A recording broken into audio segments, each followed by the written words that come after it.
streaming on Paramount Plus and returning CBS Fall. Don't miss a new season of Big Brother starting July 10th on CBS.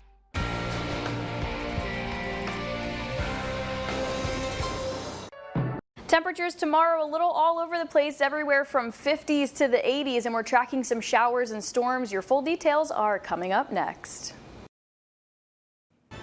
Good evening, everyone. I'm Lily Simmons. Tonight on your WZMQ 19 News, weather conditions have caused extreme fire danger for parts of the Upper Peninsula. We'll hear the latest from the DNR. And farmers market season is officially underway in Gladstone. We'll talk with returning and new vendors about what's in store for patrons this year. Plus, the city of Marquette broke ground today on a new band shell. We'll tell you about the plans for it and the generous donation that's making it all possible. Your 19 News at 11 starts now. Live from the UP, this is WZMQ 19 News at 11.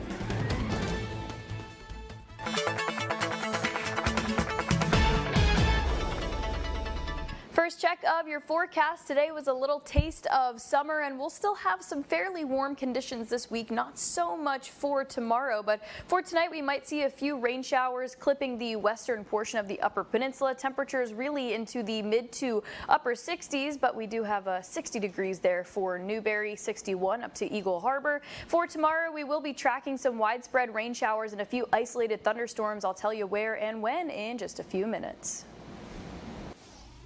With dry conditions and high winds across the region and with low humidity expected to continue, much of the UP is under a wildfire red flag warning. The public is asked not to start any fires outdoors, not to park on dry grass, or to throw out any cigarette butts. According to the Michigan DNR, the combination of the current weather conditions puts us at an increased risk for wildfires.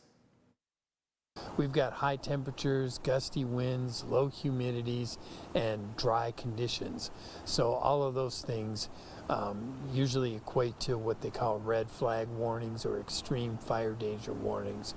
So you got a lot of fire staff throughout the state, you know, kind of on standby. Throughout the day, firefighters have been battling a small fire in Dickinson County along Kearney Lake Road. More than 30 firefighters responded, including a hotshot crew from Idaho on loan from the U.S. Forest Service. A state police helicopter crew flew overhead to dump 320-gallon buckets of water onto the flames. The fire started burning on Sunday and has claimed at least 6 acres. Escanaba residents will experience increased utility rates at the start of the new fiscal year, which begins in July. Today, the City Council approved a 3% increase for electric rates, 5% for wastewater rates, and an 8% increase for water rates. Solid waste and recycling rates will remain the same. Despite the increases, City Council members say that the city's rates are still competitive, particularly electric rates.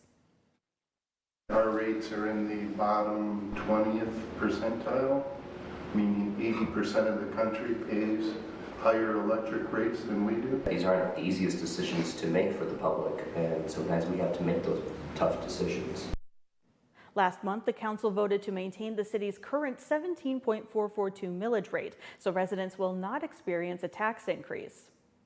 Libraries across the UP are teaming up with Feeding America to provide free lunches for kids in their communities. Feeding America's Gather to Grow program began today in Marquette County at the Negaunee Public Library. The program provides lunches to kids under 18 and developmentally disabled adults up to age 26 throughout the summer. The Negaunee Public Library says the program is important for kids who depend on that food while they're out of school. There are a lot of families up here that rely on school meals during the school year, and June, July, August, they don't have that resource. So we're hoping to be able to bridge that gap and help kids succeed. We'll have a link to the full list of locations and times at WZMQ19.com. The city of Gladstone kicked off its 2025 Farmers Market this afternoon. WZMQ 19's Andrew Hands was there to speak with some of this year's new and returning vendors. Today, the Gladstone Farmers Market opened their season with an outstanding turnout. This year brings back many returning vendors such as Gladstone Berry Farm, who have said this is the largest opening day they've seen in their 5 years there. This is probably the biggest I've seen it since we started, and it's looking up to be a good year, and we're looking forward to it. Many stands were sold out in just over an hour, including new vendor Yellow Dog Sourdough. Owner Kim Plord says she had a fantastic first experience with plenty of support from the community. People have been very supportive. I've done very well. Sold out of my stuff, so that is something I'm very proud of. It's very overwhelming, the support everyone's had for me. This summer, Gladstone Downtown Ambassador Samantha Godino is coordinating her first farmers market season, and so far has made quite the first impression. So I have been working with the city of Gladstone for a little over 6 months, but this is my first market season. So all new for me. It's a learning curve, but it's so far been great. The energy is great, and I'm hoping it keeps up. She says there's no better way to show support to local businesses. These vendors pour their heart and soul into their small businesses, and honestly, coming to support them each week means more to them than they can express. The Gladstone Farmers Market will run from 3 to 6 p.m. every Monday through September. It can be found at 907 Delta Avenue in downtown Gladstone. Andrew Hands, WZMQ 19 News.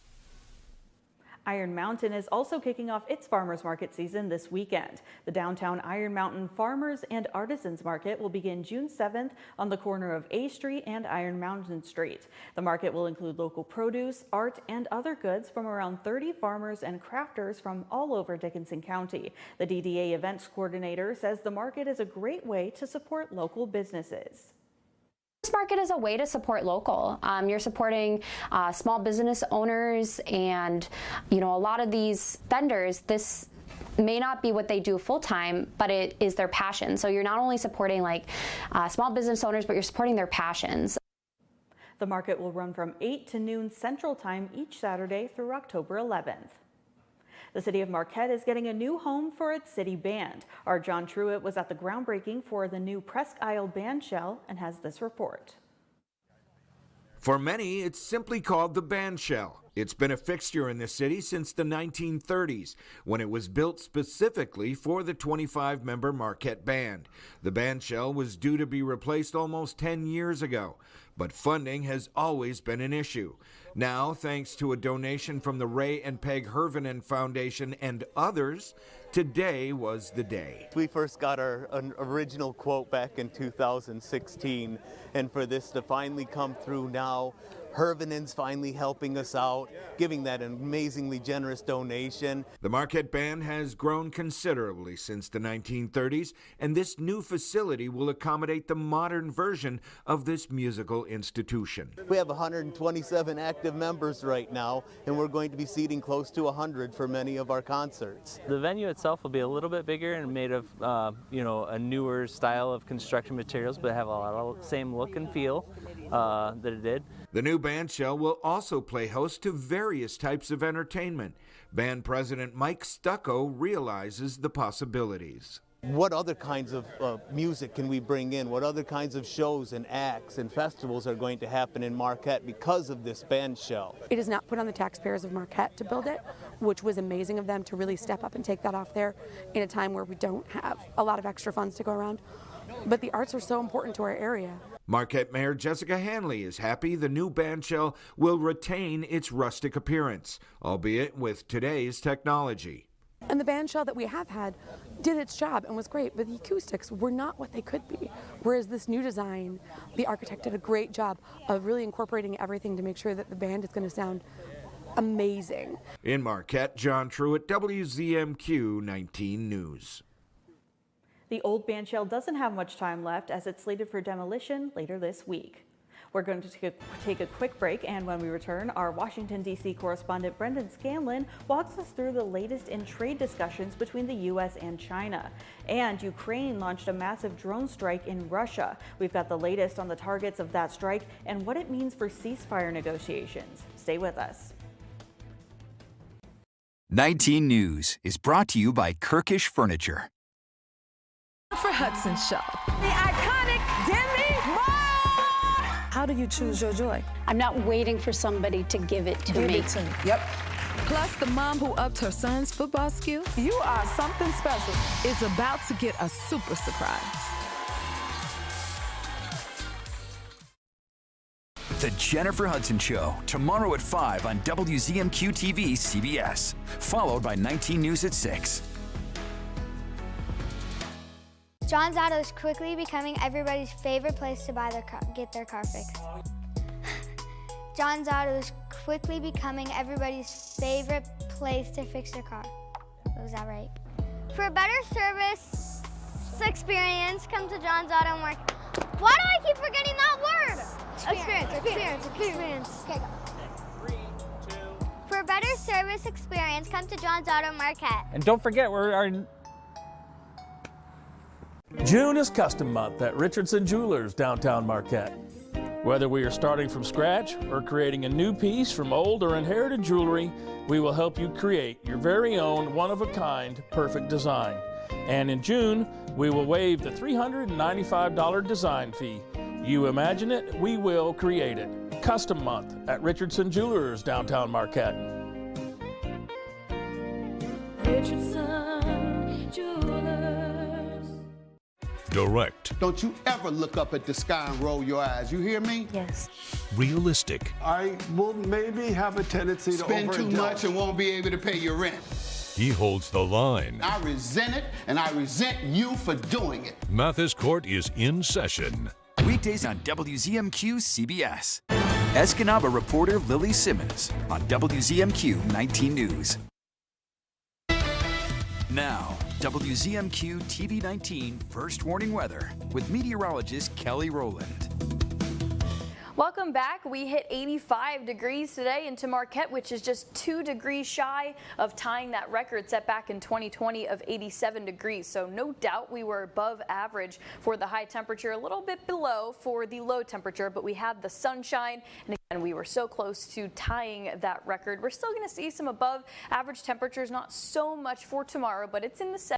Just hang on there. Air quality warning continues across the entire Upper Peninsula until midnight. Remember to close the windows tonight. We're still going to get those effects from the Canadian wildfires. These things don't just solve itself and the fires get put out overnight. These are major fires, tens of thousands of acres burning. Lots of people had to evacuate up into Canada, and we're still going to see that smoke. It's going to be kind of on and off, just depending on where the winds set up, but some pretty dense smoke could be here for tomorrow night, especially to the western half of the Upper Peninsula. So though we may not have the air quality warning extending tomorrow, they always could reissue another one, the National Weather Service. But for the moment, we still need to be mindful of it. You know your body better than anyone else. If you start to feel chest tightness or anything like that, just take a step inside or maybe even wear the mask outside, just precautionary for, again, your own body. But we are tracking some showers and storms for tomorrow, so we'll start to have increasing cloud cover for your morning time, maybe a few drizzles out to Ironwood and Ontonagon there, and around 6 o'clock, make sure to tune back here. Moderate to heavy pockets of rain, maybe a few isolated thunderstorms, especially for Marquette, stretching down through Iron Mountain at about 6 o'clock, and it'll continue to move eastward through the Upper Peninsula really overnight and still extending into that morning commute time. This is your 5 a.m. for your Wednesday. Still seeing that a little bit circulation out to Newberry and Sault Ste. Marie. So once we get those storms with us, it's going to be pretty widespread to start, and then sort of this eastern part of the Upper Peninsula lingering into your Wednesday morning. So the Storm Prediction Center has the eastern, I guess, 3/4 of the Upper Peninsula in that level 1 marginal risk. So we can expect a few short-lived, isolated with limited intensity of thunderstorms. Winds could be up to about 50 to 60 miles per hour, the wind gusts, and we could see some small hail too. The tornado threat, that's not the biggest thing that we're looking at. It's very low, but we cannot completely rule it out. So with the air quality warning, the storms for tomorrow, all of that, it's not going to be the best fishing outlook. Your Blades Bait and Tackle gets a 1 out of 4 stars for tomorrow. Rain on the way, southwest winds at about 5 to 10 miles per hour. So we might want to hold off on the fishing for tomorrow, but there will be nice days in the next 7 days here. But for tomorrow, it'll be fairly seasonal. And again, we're tracking those showers and storms at about that evening commute time, stretching through the morning commute. Things will start to clear out a little bit for your midweek seasonal sunshine for Thursday. To close off this first week of June here, a few light showers and fairly seasonal, maybe a little bit chilled, partly cloudy skies for the weekend. We turn now to Washington, where just weeks after the U.S. and China agreed to ease tariffs on each other's goods, the two nations are accusing each other of violating their deal. Our Washington, D.C. correspondent Brendan Scanlon has more tonight from Capitol Hill. On Friday, President Donald Trump made claims that Beijing had violated parts of a temporary trade agreement in May, which paused a scorching hot trade war. But Chinese Commerce Ministry accusing the U.S. of, quote, provoking new economic and trade frictions. China says the Trump administration is undermining the agreement, pointing to new AI chip export control guidelines, stopping the sale of certain chip software to China, and potential plans to revoke Chinese student visas. At the center of this latest standoff are concerns over Beijing's export controls on rare earth minerals. Following the temporary agreement last month, China was expected to ease some export restrictions on those minerals, but it hasn't happened. White House Press Secretary Caroline Leavitt saying Monday leaders from both nations are expected to talk this week. That the two leaders will likely talk this week. The president is tackling China head on. David Argyle is the CEO of Real Alloys and has firsthand experience with China's role in the global rare earth minerals supply chain. Argyle says for decades, China has dominated that supply chain, everything from semiconductors to electronics. But President Trump's tariff strategy aims to change that, shifting key production back to U.S. soil. The U.S. needs to rapidly expand its supply chain independent completely of China. Argyle believes the administration's strategy is necessary, even if it means short-term pain. As he does that, and tariffs gives that bridge to do that, then you'll see, I think, a lot of economic growth in these industrial heartlands. In the meantime, for consumer products, there will be some pain. But that pain is necessary because you must bring the jobs back. Just before Russia and Ukraine met for ceasefire talks in Turkey, Ukraine launched a massive drone strike deep inside Russia. Ukraine's president saying they targeted specific military targets, damaging nearly a third of Russia's fleet of air missile carriers. Our Washington, D.C. correspondent Rachel Knapp shares the latest in ceasefire negotiations following that attack. A video from Sunday shows large plumes of smoke coming from a Russian airbase, which appears to show planes heavily damaged and on fire. It's part of a covert Ukrainian attack codenamed Operation Spiderweb, aimed at hitting military targets, specifically the equipment used in strikes against Ukraine.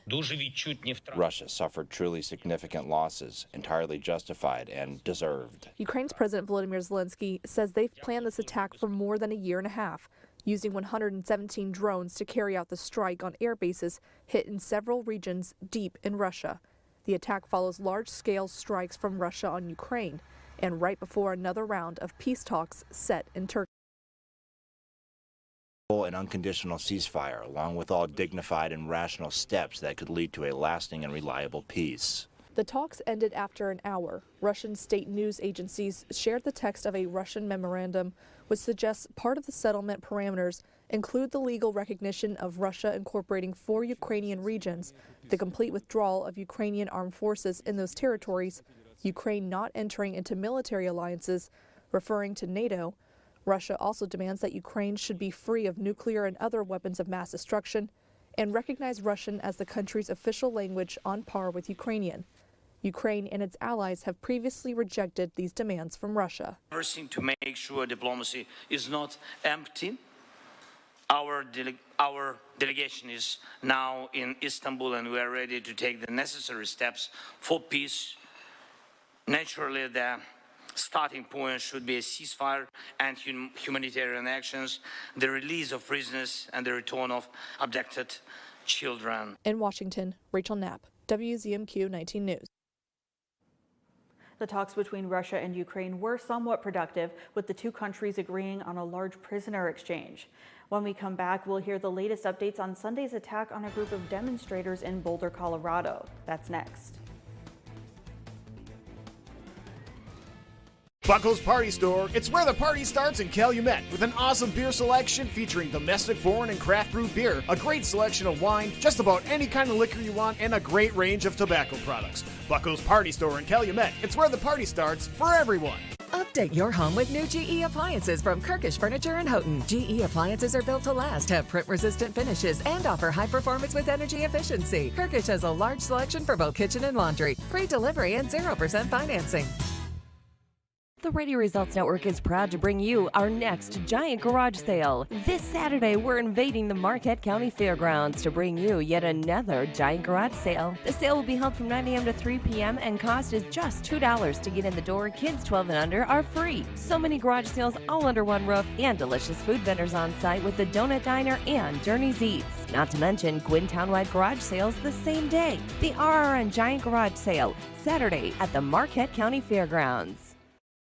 I thought it was just a rash, but it had a bullseye ring around it. My doctor said it was a tick bite. Luckily, we caught it early. Ticks found in tall grass around your home can spread Lyme disease and other illnesses, which can lead to chronic health issues. The CDC estimates nearly 500,000 people across the country are diagnosed with Lyme disease each year. I didn't understand why my brother was having so many asthma flare-ups. Sometimes he couldn't breathe. Turns out a roach problem at home was triggering it.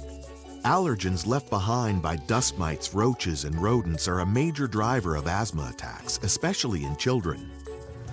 When I had a fever, body aches, and fatigue, I never thought it would have been West Nile virus. All it took was a mosquito bite while gardening. Mosquitoes spread West Nile virus and many other diseases, and they can breed in standing water around your home. Protect your family from pests. Get the facts at pestworld.org. You're watching WZMQ 19 News, live and local. Police in Boulder, Colorado say a dozen people were injured in Sunday's attack on a group of demonstrators in support of Israelis held hostage by Hamas. They say they recovered 16 unused Molotov cocktails. The suspect will be charged by both the state and federal governments with hate crimes and attempted murder. CBS's Jason Allen reports that the suspect has no regrets and would do it again. Mohammed Solomon appeared before a Colorado judge Monday, facing charges of attempted murder. According to an affidavit filed by the Department of Justice, the 45-year-old Solomon planned the attack for a year.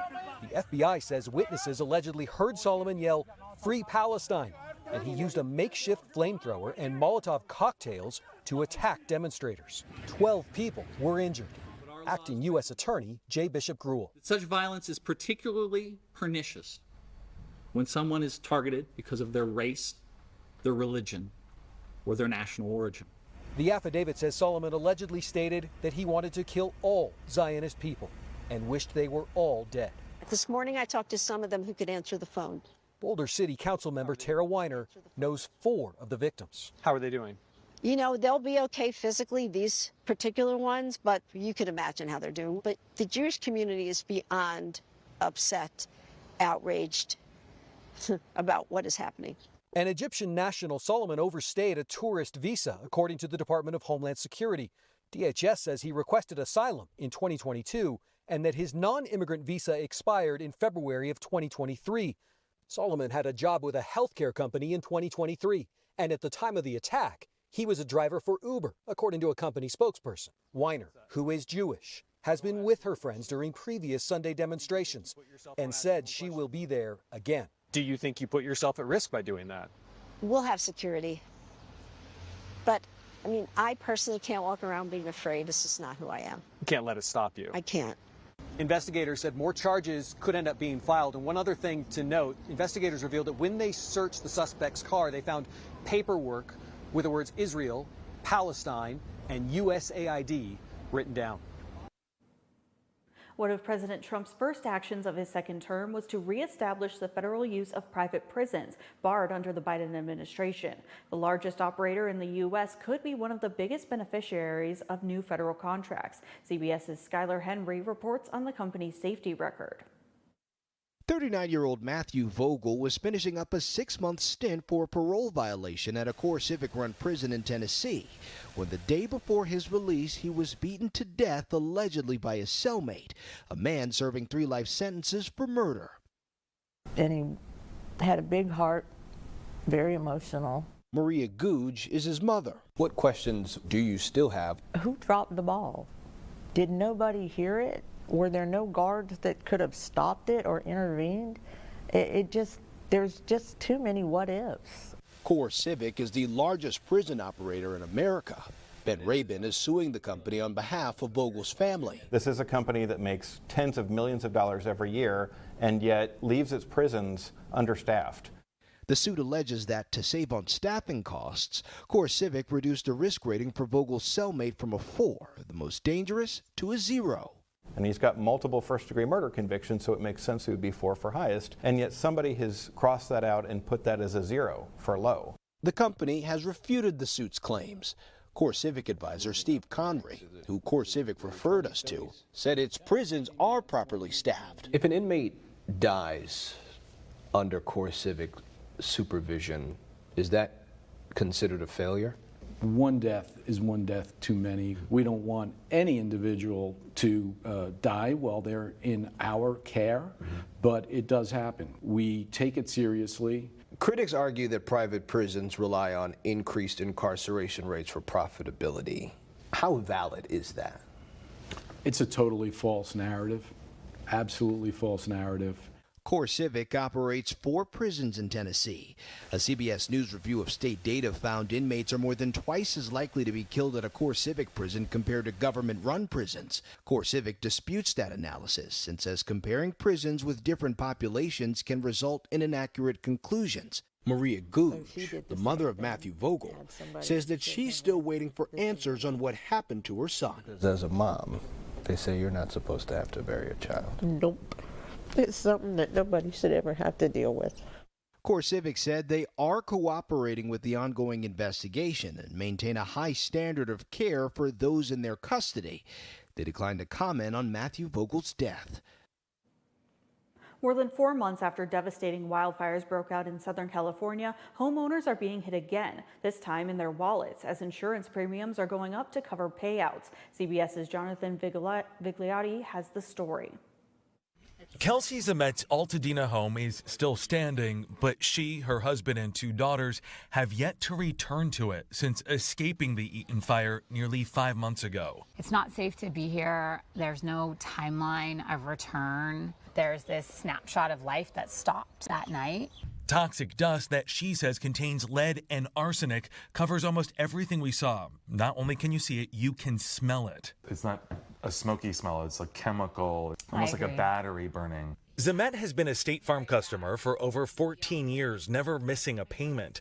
But she's still waiting for the company to pay her what she says she's covered for, including testing and alternative housing.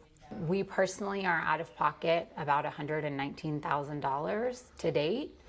And I think rough estimates, we've maybe recovered about $60,000 from State Farm.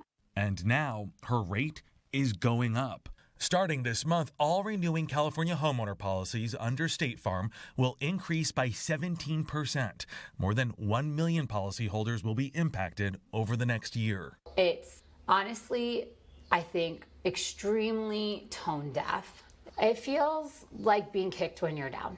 State Farm has defended the increase, citing rising costs of construction, inflation, and the growing risk of wildfires fueled by climate change. And the provider will seek to raise rates even further later this year. If State Farm had satisfied the terms of the policy, would you be more open to paying that adjusted inflated rate? I think so. But when you're not getting what you need under the policy that you paid dutifully, it feels extremely unfair. And we've reached out to State Farm multiple times for an interview. We have not heard back regarding the rate hike, and we've done the math. It translates to an average increase of about $600 per household per year.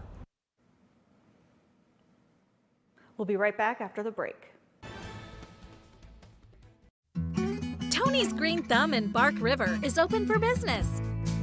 Tony's is your one-stop shop for all your garden and flower needs. Known for a huge variety of big, beautiful baskets, gorgeous planters, and over 600 varieties of vegetables and flowers to choose from. Open daily, come see why people travel over 100 miles to Tony's Green Thumb. Tony's Green Thumb, where beautiful gardens begin. June is custom month at Richardson Jewelers, downtown Marquette. Whether we are starting from scratch or creating a new piece from old or inherited jewelry, we will help you create your very own one-of-a-kind perfect design. And in June, We will waive the $395 design fee. You imagine it, we will create it. Custom Month at Richardson Jewelers, downtown Marquette. Richardson Jewelers. She's fair. Untrue, Your Honor. What, you're going to have your turn. She's inquisitive. What in the world led to this young lady finding you in this compromising situation? And firm. The only thing that matters in this particular courtroom, sir, is how I see it. Watch Equal Justice with Judge Ebony K. Williams. Weekdays on WZMQ CBS. Sophia Murphy reports at 6 and 11 on WZMQ 19 News. Unlike other health concerns, mental illness is not always easy to see. D-E-P-R. Mental illness doesn't show up on a scale. Bipolar? Sorting out a mental health concern takes professional diagnosis and treatment. Anxiety. I thought so.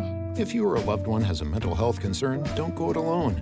For 24-hour free and confidential information and treatment referral, call 1-800-662-HELP. Learn more at samhsa.gov/support. I'm Sophia Murphy at the Capitol in Lansing, only on WZMQ 19 News.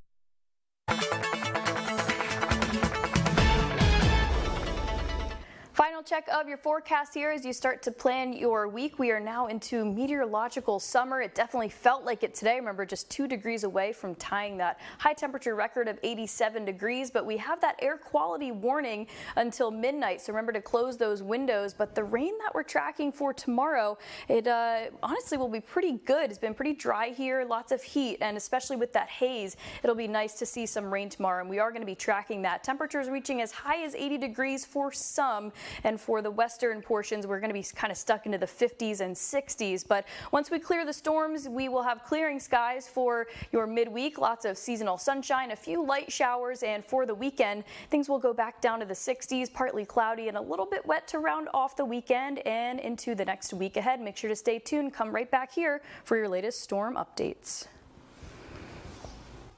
We get to enjoy the beauty of the Northern Lights pretty frequently here in the UP, but over the weekend, various parts of the country got to enjoy a vivid show in the night sky. This time-lapse footage shows a colorful display of the Northern Lights in Oregon overnight between Saturday and Sunday. This video was posted by photographer Jeff Bryant, who says he shot the yellow, pink, and purple aurora passing above an abandoned schoolhouse. According to the National Oceanic Administration, active geomagnetic conditions push the auroras farther south than usual, giving about 20 states the chance to see the Northern Lights on Saturday. Thanks for joining us. We'll see you right back here tomorrow.